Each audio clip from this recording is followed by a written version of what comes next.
Ces filles qui sont super, hein, je respecte leur travail, mais toutes ces filles un petit peu qui montrent leur vie de parisienne et qui montrent jamais vraiment le côté plus négatif ou plus... ça arrive des fois d'être démaquillée ou d'avoir un pustule sur le visage ou d'avoir un œil qui est gonflé parce qu'on a une allergie ou je ne sais quoi. Comment t'es aujourd'hui par rapport à ça, par rapport à la notoriété, à la construction d'une carrière? Aujourd'hui, je suis super bien. Ça a mis du temps à se mettre en place.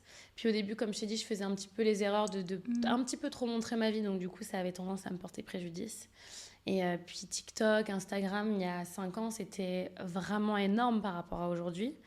Et j'ai été dans des projets avec d'autres gens où les gens nous attendaient devant une maison, 200 personnes nous attendaient, où on marchait dans la rue, c'était du non-stop, etc.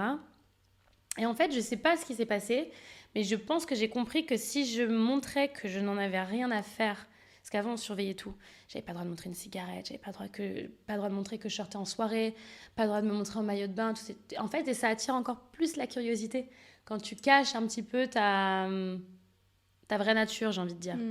Toutes ces filles qui sont super, hein, je respecte leur travail, mais toutes ces filles un petit peu qui montrent leur vie de parisienne et qui montrent jamais vraiment le côté plus négatif ou plus... ça arrive des fois d'être démaquillée ou d'avoir un pustule sur le visage ou d'avoir un œil qui est gonflé parce qu'on a une allergie ou je ne sais quoi. Et je suis rentrée dans cette messy girl era un petit peu où je montre tout et n'importe quoi. Où je me montrais des fois morte bourrée ou des fois je me montrais en train de pleurer, une clope à la main, peu importe. Et j'ai l'impression que c'est là que le switch a été fait. Les gens étaient moins dans la recherche de la petite news qu'on peut avoir en exclusivité sur elle, avec qui elle traîne, qui est son mec, machin. En fait, non, je suis super transparente.